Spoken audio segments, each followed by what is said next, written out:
Yang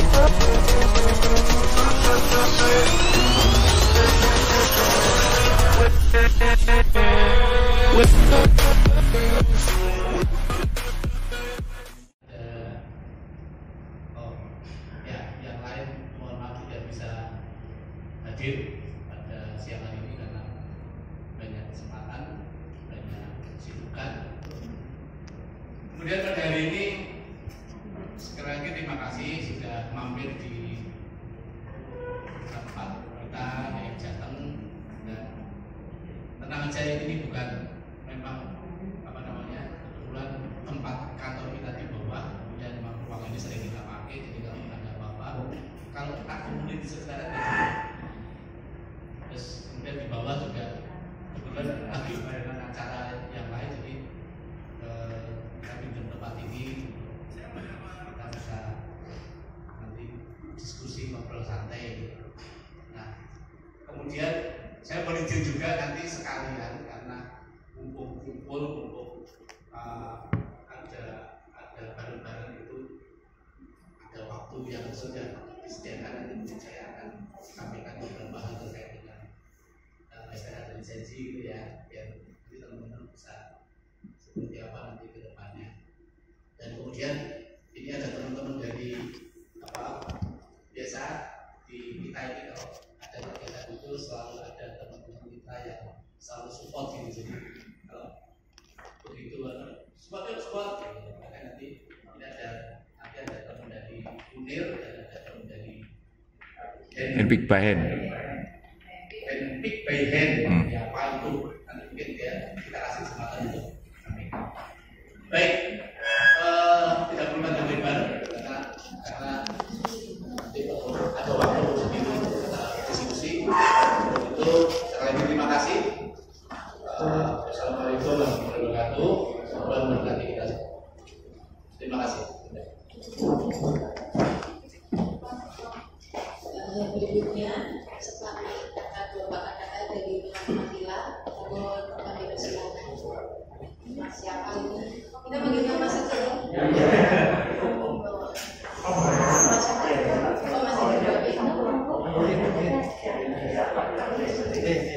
Ambil aja langsung ya. Assalamualaikum warahmatullahi wabarakatuh. Yang saya dari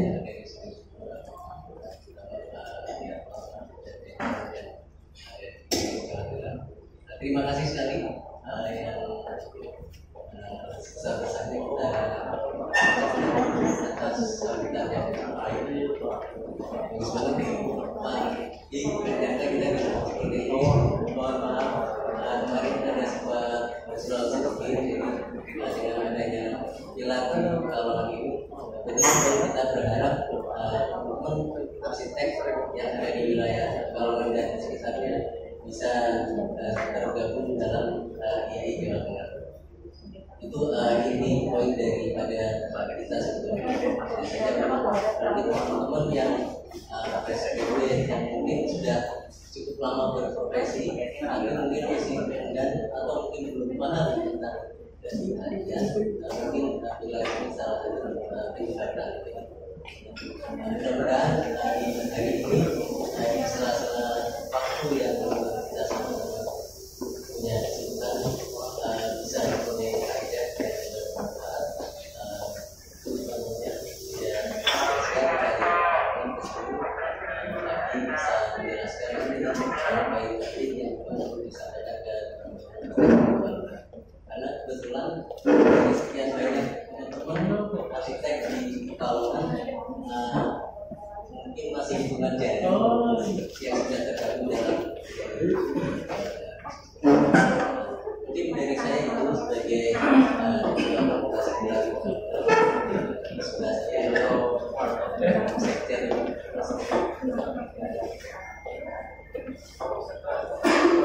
mungkin lanjut aja Pak karena waktunya terbatas.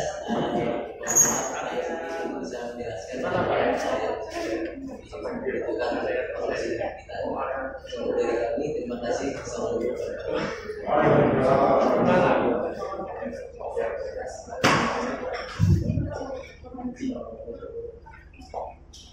Kita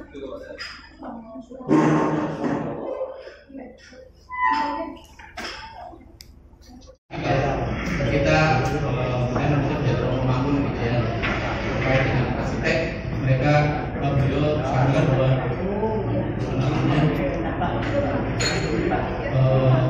mereka yang mampu melakukan dalam konsep teater yang juga menyatakan fakta dan masa dalam rangka ada digital yang secara kualitatif memenuhi dimensi diharapkan mampu melakukan semuanya dan ada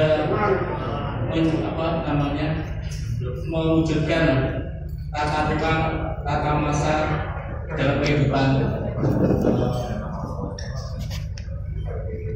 masyarakat. Jadi kita ada di tengah-tengah masyarakat, tapi ada dimensi-dimensi yang beliau tekankan, ada tata nilai yang hidup dalam masyarakat, tata ekologi, tata lembaga dan ranah. Nah, tentu kalau yang tata nilai dalam hidup masyarakat itu teman-teman kita semua sudah sama-sama pahami. Tata ekologi kita pasti berdengar. Nah, kemudian yang tata lembaga dan tata peranata ini yang saat ini sedang IAI dan PUPR dan pemerintah gitu ya sedang giat-giatnya untuk mengarah ke sini. Ya, jadi bersyukur kalau kita di dalam asosiasi itu ada tata lembaga dan tata peranata yang itu akan menjadi pegangan kita di dalam berprofesi. Nah, kita sudah punya Undang-Undang Nomor 6 Tahun 2017 tentang arsitek. Jadi sudah sangat spesifik berbicara tentang arsitek. Nah, kalau di dalam teori arsitektur ini banyak sekali, tetapi dari undang-undang ini sudah meringkas dan sebagainya. Dan dari undang-undang ini kalau bicara tentang arsitektur, menurut saya sudah mantap gitu ya. Wujud hasil penerapan ilmu pengetahuan, teknologi dan seni. Kita tahu kalau dalam arsitektur itu kan ilmu pengetahuan, teknologi dan seni itu menjadi segitiga yang itu, dan ini harus kita kuasai. Makanya kita tidak lagi menjadi bagian dari engineer, tapi kita adalah arsitek. Jadi kalau engineer mungkin hanya ilmu pengetahuan dan teknologi, tapi karena kita arsitek ada seni yang harus dikuasai. Makanya ini penting. Kemudian secara utuh dalam mengubah ruang dan lingkungan binaan sebagai bagian dari kebudayaan dan peradaban manusia yang memiliki kaidah fungsi, kontrol dan estetika. Nah, ini saya selalu tekankan dari bahwa ternyata dari pengetahuan teknologi dan seni itu di dalam arsitektur harus ditekankan juga di dalam kaidah mulai fungsi, konstruksi dan estetika. Sekarang kita tahu kalau tadi lewat tol aja jembatan itu sekarang sudah bukan arsitektur, karena memang sekarang dibutuhkan seni di dalam setiap bangunan. Dan beberapa bangunan yang dulu hanya mengandalkan sipil, hanya mengandalkan orang-orang tertentu, tapi sekarang butuh arsitek. Pabrik pun sekarang juga butuh arsitek. Pabrik butuh seni, butuh estetika yang dia ingin, sehingga diharapkan kalau pabriknya bagus, punya ada nilai seni, pegawainya juga semangat dan sebagainya. Dan sekarang jembatan-jembatan sudah menjadi contoh di beberapa tempat. Nah, kemudian juga harus kita tahu faktor-faktor ini keselamatan, keamanan, kesehatan, kenyamanan dan kemudahan. Ini di dalam undang-undang bangunan gedung juga ini menjadi standar untuk kita lakukan di dalam arsitektur. Kemudian, nah saya menekankan bahwa ada yang namanya praktek arsitek. Praktek arsitek adalah penyelenggaraan kegiatan untuk menghasilkan karya arsitektur yang meliputi perencanaan, pengawasan, dan atau pengkajian untuk bangunan gedung dan lingkungannya serta terkait dengan kawasan dan kota. Ini kita tentu sudah paham, tetapi ketika di dalam undang-undang ini tegaskan bahwa praktek arsitek adalah ini, nanti ada perencanaan sampai pengkajian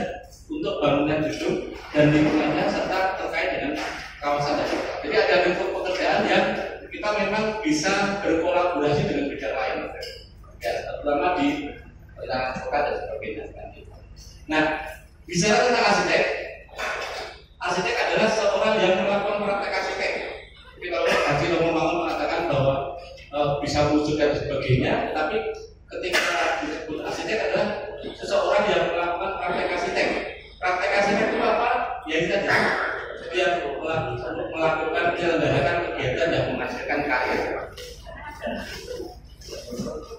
Nah, di dalam undang-undang kita sudah pahami tadi kalau tentang arsitek adalah seseorang yang melakukan praktek arsitek dan adalah penyelenggaraan kegiatan yang menghasilkan karya arsitektur.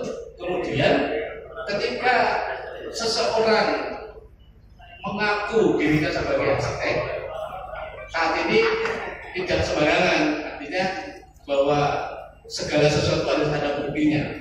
Makanya di sini ada namanya surat tanda register arsitek, adalah bukti tertulis bagi arsitek untuk melakukan praktek arsitek.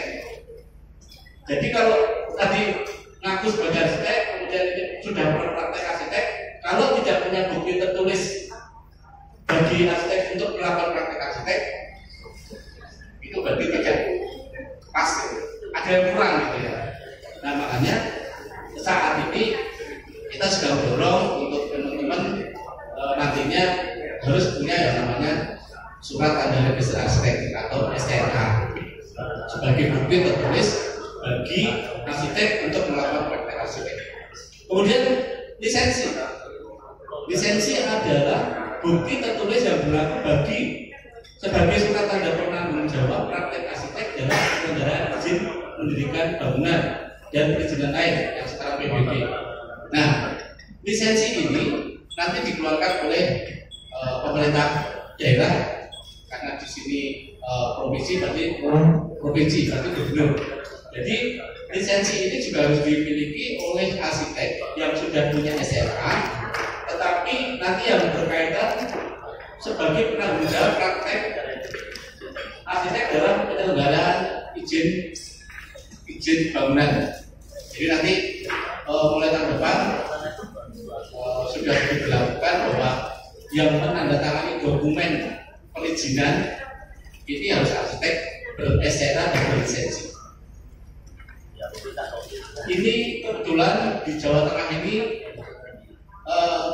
dari 34 provinsi, Jawa Tengah menjadi pionir, di mana kita sudah bisa menerbitkan lisensi arsitek.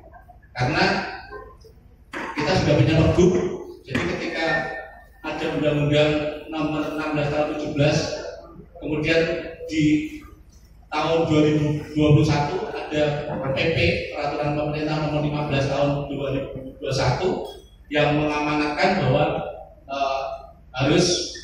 arsitek harus ber-SRA dan berlisensi. Kemudian kita Jawa Tengah cepat audisi dengan gubernur dan disambut baik, dan dalam waktu tidak kurang dari 1 tahun pergub sudah ditandatangani pada Januari Januari 2022. Kemudian kita bulan Maret, tanggal 1 Maret sudah launching tentang lisensi. Ini teman-teman di 33 provinsi lagi berjuang untuk membuat pergub dan sebagainya. Tetapi di Jawa Tengah alhamdulillah sudah bisa menerbitkan lisensi.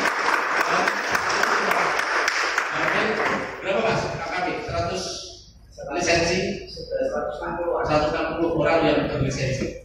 Nah, sebenarnya Jawa Tengah, karena memang yang baru bisa menerbitkan Jawa Tengah, dan ada beberapa dari provinsi lain yang juga mengurus lisensi di sini. Jadi kalau provinsi lain yang kebetulan arsitek sana mendapatkan pekerjaan di Jawa Tengah harus memiliki lisensi. Sebaliknya begitu. Jadi lisensi akan berlaku hanya tiap provinsi.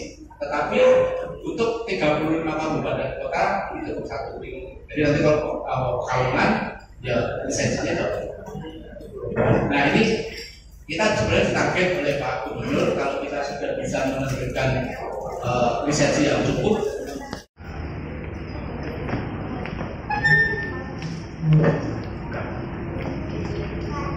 gelarnya itu udah keren.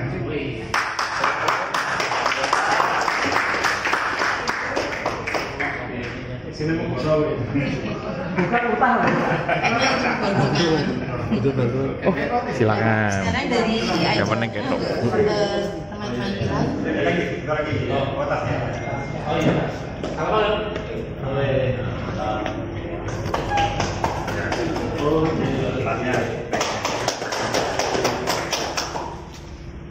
nah, ini tadi sebagai pengingat ya, bahwa teman-teman sudah datang ke sini dan harapannya kalau ya ini sudah nanti mulai di hati. Ya, di hati kita. Jadi pilar ya. Di hati. Anggota pilar ya. IAI di hati. Selalu di hati. Oke. Ya. Ya. Ada sesi foto bersama gitu beberapa. Ada. Ya, terima